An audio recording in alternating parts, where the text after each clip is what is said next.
Hello everyone, welcome to the another video of my channel पालो बायोलगस।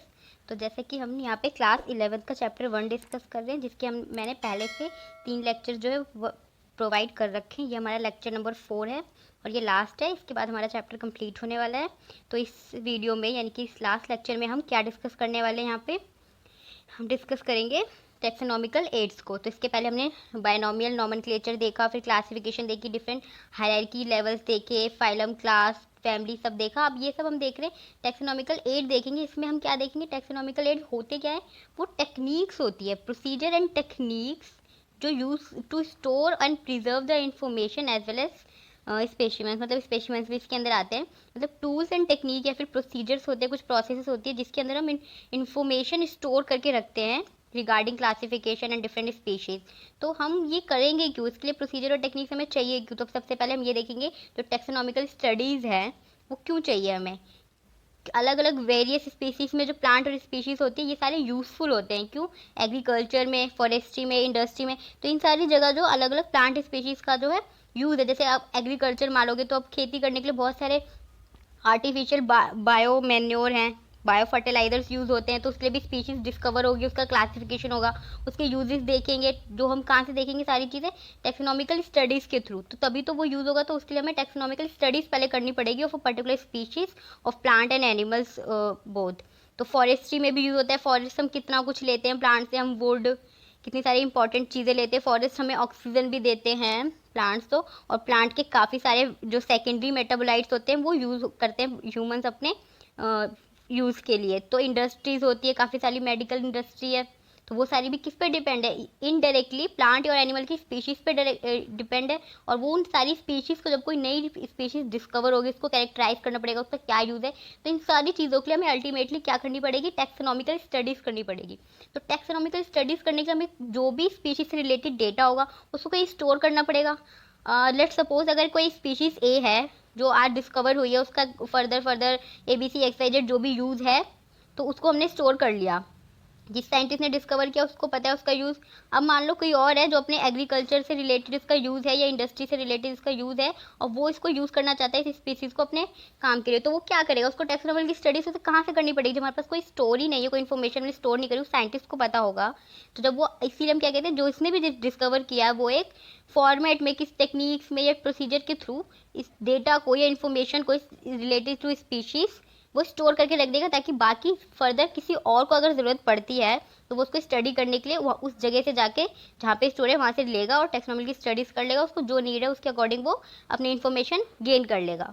वैसे bio resources और diversity जानने के लिए भी प्लांट और एनिमल्स की टेक्सोनॉमिकल स्टडीज़ यूज़ होती है।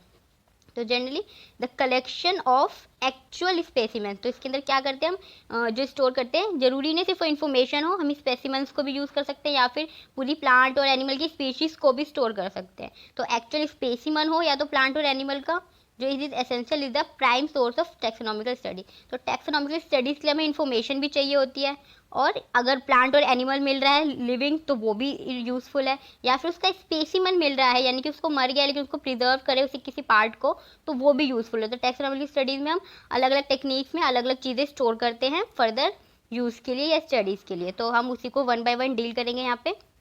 तो सबसे पहले हमारा herbarium.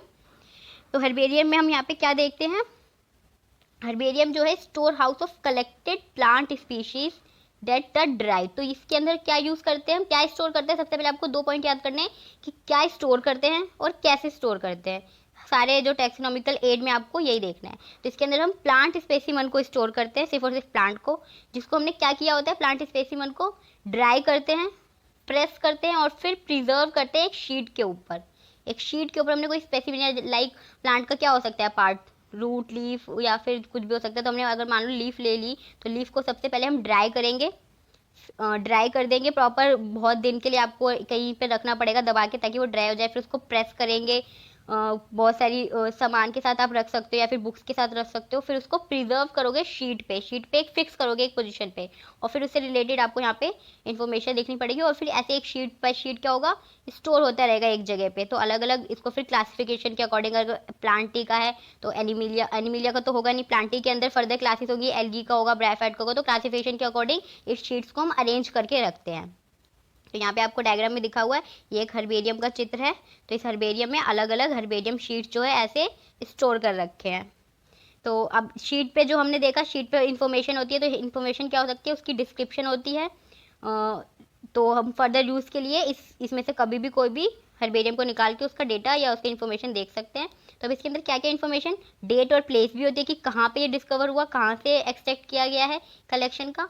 English and local botanical names, अब सिर्फ और सिर्फ साइंटिफिक नेम नहीं, इसका लोकल नेम भी लिखा होता है। और फैमिली मतलब उसकी क्लासिफिकेशन तो पूरी लिखी रहेगी, लेकिन जिसने कलेक्ट किया है, जिसने डिस्कवर किया है, उसका नेम भी होता है, कलेक्टर्स नेम का भी। तो हर्बेरिया को हम ये भी कह सकते हैं quick referral system on taxonomical study. तो ये क्विक रेफरल की तरह काम करता है कि अगर हमें इंस्टेंटली किसी प्लांट की इन्फॉर्मेशन चाहिए तो तुरंत हमने शीट निकाली और तुरंत उस पर हमें इन्फॉर्मेशन निकल गई, ज़्यादा हमें सर्च नहीं करना पड़ेगा। तो इसलिए हमें क्विक रेफरल सिस्टम भी कह सकते हैं टैक्सोनॉमिकल स्टडीज़ के लिए। तो जो मैंने येलो में हाईलाइटेड किया है, ये आपके एग्जाम पॉइंट ऑफ व्यू, किसी एंट्रेंस नीट वगैरह के लिए जो आप देते हो, तो उसके अंदर ये हाईलाइटेड वर्ड जो है एज इट इज वर्ड जो है पूछा जाता है। क्विक रेफरेंस सिस्टम कौन सा है हमारे, कौन से टैक्सोनॉमिकल एड्स है, तो आप हर्बेरिया का एग्जाम्पल आप दे सकते हो, ये हमारा आंसर होगा। नेक्स्ट हमारा बोटेनिकल गार्डन। तो नाम से ही पता चल रहा है बोटेनिकल गार्डन यानी कि बोटेनी यानी कि प्लांट से रिलेटेड होंगे, और उसके अंदर सिर्फ प्लांट्स का कलेक्शन होगा। और लेकिन गार्डन है, इसलिए गार्डन में क्या होंगे, लिविंग प्लांट्स होंगे। तो यहाँ पे हमें स्पेसिमेन नहीं करना है, लिविंग प्लांट का कलेक्शन कर रहे हैं हम गार्डन की तरह। और इसके अंदर identification purposes and each plant जो है यहाँ पे लेबल होते हैं। अब गार्डन है, अब यूज़ करें हम स्टडीज़ के लिए, तो स्टडीज़ का मतलब ये है कि जो भी हम स्टोर करेंगे उसके साथ उसके इन्फॉर्मेशन भी स्टोर करेंगे, उसकी related classification information, features, morphological, तो ये सारी चीज़ें भी उसके साथ हमें मिलनी चाहिए स्टडीज़ के लिए। तो बोटेनिकल साइंटिफिक नेम, उसकी फैमिली।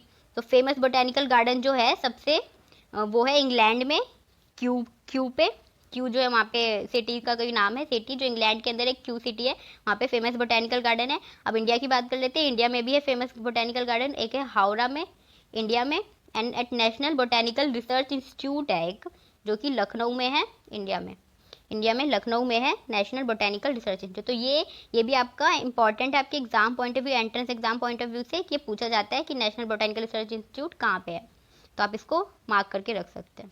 नेक्स्ट हमारा म्यूजियम। तो म्यूजियम, अब म्यूजियम के नाम पे ये है कि म्यूजियम में यहाँ पे ना तो बोटेनिकल बोला है ना जूलॉजिकल बोला है, तो ये क्या होंगे, collection of both preserve plant and animals specimen. तो म्यूजियम आप जनरली आप कभी गए होंगे स्कूल के थ्रू भी, तो आपने देखा होगा वहाँ पे सारे स्पेसिमन्स होते हैं, स्टडी के लिए यूज़ किए जाते हैं वो भी, और यहाँ पे प्लांट और एनिमल्स दोनों के स्पेसिमन्स होते हैं। तो आपने देखा होगा कि जो बड़े बड़े जार वगैरह होते हैं, या फिर आपने कभी प्रैक्टिकल्स किया होगा, तो एनिमल्स वगैरह जो होते हैं वो जार में एक बड़े से ग्लास का कंटेनर होता है, उसके अंदर स्टोर करके रखते हैं, और उसके अंदर कुछ पानी सा भी होता है, तो वो क्या होता है, प्रिजर्वेटिव सोल्यूशन, ताकि वो खराब ना हो, वो स्पेसिमन उसके लिए डालते हैं। तो प्लांट और एनिमल्स जो है प्रिजर्व किए जाते हैं ड्राई स्पेसिमन के थ्रू भी, जैसे कि हर्बेरिया में प्लांट को हम ड्राई करके यूज़ कर रहे थे, तो वैसे ड्राई करके भी म्यूजियम में स्टोर कर सकते हैं। तो म्यूजियम में क्या है, डेड एनिमल्स होंगे, डेड मतलब डेड स्पेसिमन्स हम करेंगे स्पेसिमन के फॉर्म में, लेकिन यहाँ पे प्लांट और एनिमल्स बोथ होंगे। तो यहाँ पे यही है। तब कलेक्शन ऑफ यहाँ पे स्केलेटन्स भी रखते हैं। तो जनरली हर म्यूजियम का एक होता है कि उसके अंदर एक स्केलेटन तो होता है, एक तरह वो सिग्निफिकेंट फीचर देखते हैं आप। अगर आपके स्कूल में भी लेबोरेटरी होगी तो वहाँ पे भी अगर म्यूजियम होगा कोई, तो वहाँ पे स्केलेटन तो होता ही है, जनरली ह्यूमन स्केलेटन। तो स्केलेटन को भी हम प्रिजर्व कर सकते हैं। तो इंसेक्ट को भी हम बॉक्स में जब करते हैं तो उसके से पहले हमें कलेक्ट करना पड़ता है, इंसेक्ट को कलेक्ट किया, फिर उसको किल कर दिया, और फिर उसके बाद उसको पिनिंग कर देते हैं एक जगह पे, तब जाके उसको बॉक्स में डाल के हम स्टोर कर लेते हैं इंसेक्ट के स्पेसिमन को। तो नेक्स्ट है हमारा जूलॉजिकल पार्क। तो यहाँ पे जूलॉजिकल नाम से पता चल रहा है, जू मतलब कि एनिमल्स की बात करें, तो जैसे बॉटेनिकल गार्डन था, जैसे उसका ऑपोजिट यहाँ पे हम एनिमल्स का कलेक्शन करेंगे, वाइल्ड एनिमल्स का। तो उसको प्रोटेक्टेड एनवायरनमेंट में रखते हैं, यानी कि ऐसी जगह पे जहाँ पे वो सेफ रहे, लेकिन उसको हम एनवायरनमेंट कैसे देंगे, जैसा उसका नेचर, जैसा उसका नेचुरल हैबिटेट होता है वैसे ही करते हैं, ह्यूमन केयर के अंडर में रखते हैं, जहाँ पे स्पेसिफिक ह्यूमन्स उनकी केयर करते हैं, और उसके हम फूड हैबिट को लर्न करते हैं कि कैसे वो चल रहा है, कैसे उसकी डे हैबिट है, क्या वो खा रहा है। तो ये सारे बिहेवियर एंड फूड हैबिट को भी हम देख सकते हैं स्टोर करके, और उसकी भी स्टडीज़ की जाती है। तो ये भी टैक्सोनॉमिकल स्टडीज़ में हेल्प करते हैं। तो यहाँ पे हम लेकिन उसका नेचुरल हैबिटेट प्रोवाइड करते हैं। अब कोई हाथी है, हाथी खुले में रहता है, तो उसको हम एक कमरे में बंद करके तो नहीं रखेंगे जार वगैरह में, तो वो वैसा ही नेचुरल हैबिटेट प्रोवाइड करते हैं, ताकि उसके रियल हैबिट को एक्सप्लेन कर सकते हैं। तो जनरली आप जब घूमने जाते हो तो आप कहते हो ना, हम जू में घूमने जा रहे हैं, चिड़ियाघर जिसे हम कहते हैं, तो चिड़ियाघर को जू बोलते हैं, तो वो एक्चुअली में क्या होता है, जूलॉजिकल पार्क्स होते हैं, जहाँ पे आप डिफरेंट एनिमल्स को देखते हैं और उनका हैबिटेट जो है एक्सप्लेन कर लिखा होता है, उससे रिलेटेड इन्फॉर्मेशन भी होती है बोर्ड्स वगैरह पे कि ये इस एनिमल से इस क्लासिफिकेशन का है, ये हैबिटेट है। तो वो एक्चुअली में क्या होते हैं, जूलॉजिकल पार्क्स होते हैं, जिसको हम शॉर्ट फॉर्म में जू भी बोलते हैं। नेक्स्ट है हमारा लास्ट है की। तो की क्या होता है, की नाम से ही पता चल रहा है, की है मतलब चाबी टाइप, मतलब बिल्कुल यूनिक इन्फॉर्मेशन, एग्जैक्ट इन्फॉर्मेशन। तो यूज फॉर आइडेंटिफिकेशन, तो यहाँ पे भी क्या है, बोथ है। जैसे म्यूजियम में भी क्या था, प्लांट और एनिमल दोनों की इन्फॉर्मेशन थी, लेकिन वहाँ पे स्पेसिमेंस थे, लेकिन यहाँ पे क्या सिर्फ और सिर्फ रिटर्न इन्फॉर्मेशन मिलेगी हमें। तो ये डिफरेंस है म्यूजियम और की में, दोनों के अंदर प्लांट और एनिमल दोनों का डेटा मिलता है, लेकिन की में क्या होता है, सिर्फ रिटर्न फॉर्मेट में होता है, और वहाँ पे स्पेसिमेंस होते हैं। तो ये किसके बेसिस पे हम रखते हैं प्लांट और एनिमल की इन्फॉर्मेशन, सिमिलैरिटी और डिसिमिलैरिटी। तो ये फर्दर ये XYZ प्लांट है और उसके बीच में ये सिमिलैरिटीज है, ये डिसिमिलैरिटीज है, ऐसे। तो की में क्या होते हैं, किस सेंस में हम रिटर्न डाटा रखते हैं, तो उसके अंदर क्या होता है, based on the contrasting traits, यानी कि कैरेक्टर्स, मतलब किसी एक प्लांट की स्पीशीज या एनिमल की स्पीशीज में कोई कैरेक्टर होगा तो वो पेयर की फॉर्म में रखते हैं। कि मान लो अगर ये ए प्लांट है, तो ए प्लांट के अंदर क्या हम कह सकते हैं कि जो फ्लावर की जो अरेंजमेंट है वो या तो ऑपोजिट है या अल्टरनेट है। ये हो गया ऑपोजिट और ये हो गया अल्टरनेट। तो हम कहेंगे ऑपोजिट, अगर हम अल्टरनेट को ले लें तो अल्टरनेट क्या है, फ्लावर के अंदर क्या है, अल्टरनेट पैटर्न पाया जा रहा है, एक स्टेटमेंट होगी, दूसरा होगा नहीं पाया जा रहा। तो दो ऑपोजिट ऑप्शंस होते हैं, पेयर ऑफ कैरेक्टर्स होते हैं, कि एक हो सकता है एक नहीं हो सकता, जिसे हम क्या कहते हैं, कपलेट्स कहते हैं। तो इन दोनों सेंटेंस को, स्टेटमेंट को हम क्या कहेंगे, couplet. It represents a choice made between two opposite option. तो यही कपलेट में क्या होता है, पेयर ऑफ कपलेट में टू ऑपोजिट ऑप्शंस होते हैं, उसके बीच में चॉइस होता है। हमेशा एक ही स्टेटमेंट एक ही स्पीशीज को लेके सही हो सकती है, या तो उसके अंदर जो फ्लावर जो प्लांट है उसके अंदर लीफ का जो पैटर्न है, सॉरी फ्लावर नहीं है ये लीफ है, लीफ का पैटर्न जो होगा या तो वो अल्टरनेट होगा या तो नहीं होगा, तो कोई एक ही ऑप्शन सेलेक्ट हो सकता है। तो इसमें हम क्या होगा, एक स्टेटमेंट को एक्सेप्ट करते हैं और दूसरे को रिजेक्ट कर देते हैं। तो और इसकी जो दोनों को हम क्या बोल रहे हैं, पेयर को कपलेट बोल रहे हैं, और एक सिंगल स्टेटमेंट को हम क्या कहेंगे, लेड बोलेंगे, लेड। तो ईच जो स्टेटमेंट होती है किसी भी की उसे हम लेड बोलते हैं। तो लेड क्या हो गया, एक स्टेटमेंट हो गया, और पेयर को क्या बोल दिया हमने, कपलेट बोल दिया। तो सेपरेट टेक्सोनॉमिक कीज जो होती है, अलग अलग कीज जो होती है कैटेगरी, तो इसके अंदर अलग अलग कीज होती है, फैमिली की अलग बनती है, जीनस की अलग से बनती है। तो हर एक लेवल पे कीज होती हैं और उसके अंदर ऐसी स्टेटमेंट्स होती हैं जिनके अंदर सिमिलर और डिसिमिलरिटी के बेसिस पे कैरेक्टर लिए जाते हैं। तो की को हम शॉर्ट फॉर्म में क्या बोलते हैं, जनरली एनालिटिकल इन नेचर। तो आपको पता चला है कि इसके अंदर सिर्फ रिटर्न डेटा स्टेटमेंट की फॉर्म में मिल रहा है, जिसे हम एनालिसिस कर सकते हैं। एनालिटिकल है इन नेचर में, कि हम एनालिसिस कर सकते हैं कि इस पर्टिकुलर स्पीशीज में या इस फैमिली में ये सिमिलैरिटीज़ है, ये डिसिमिलैरिटीज़ है। तो हम सिर्फ एनालिसिस कर सकते हैं, तो इसे हम क्या बोल सकते हैं, एनालिटिकल इन नेचर। तो लास्ट में आपको थोड़ा सा दिया गया, और भी टेक्सोनॉमिकल स्टेट्स एड्स होते हैं, बट हमें डिटेल में नहीं पढ़ना। कुछ होते हैं flora, manuals, monographs and catalogues. तो फ्लोरा आपको नाम से पता चल रहा है, फ्लोरा क्या होता है, प्लांट को कहते हैं, हरियाली टाइप फ्लोरा, फ्लोरोसेंस। तो फ्लोरा क्या होता है, जिसके अंदर प्लांट के हम इंफॉर्मेशन कलेक्ट करते हैं। तो इसके अंदर क्या होता है, habitat and distribution of plant. Manuals क्या होते हैं, मैनुअल्स जो होते हैं identification of name of species, किसी एक स्पीशीज का नेम्स ऑफ स्पीशीज, किसी एक पर्टिकुलर एरिया में, मान लो ये एरिया है तो उसके अंदर कितनी स्पीशीज पाई जा रही है, इसकी इन्फॉर्मेशन जो हमें कहाँ मिलेगी, मैनुअल्स में। तो मैनुअल्स क्या होता है, एक पर्टिकुलर एरिया के अंदर कितनी टोटल स्पीशीज मिल रही है, नेम्स ऑफ स्पीशीज, ये हमें पता चलता है मैनुअल से। मोनोग्राफ्स क्या होते हैं, मोनोग्राफ्स का मतलब, मोनो का मतलब क्या होता है, सिंगल। तो मोनोग्राफ सिंगल, मोनो का यहाँ पे क्या है, सिंगल, एक टैक्सॉन, यानी कि मोनोग्राफ में सिर्फ एक टैक्सॉन की इन्फॉर्मेशन मिलेगी, पूरी कोई स्पीशीज नहीं मिलेगी।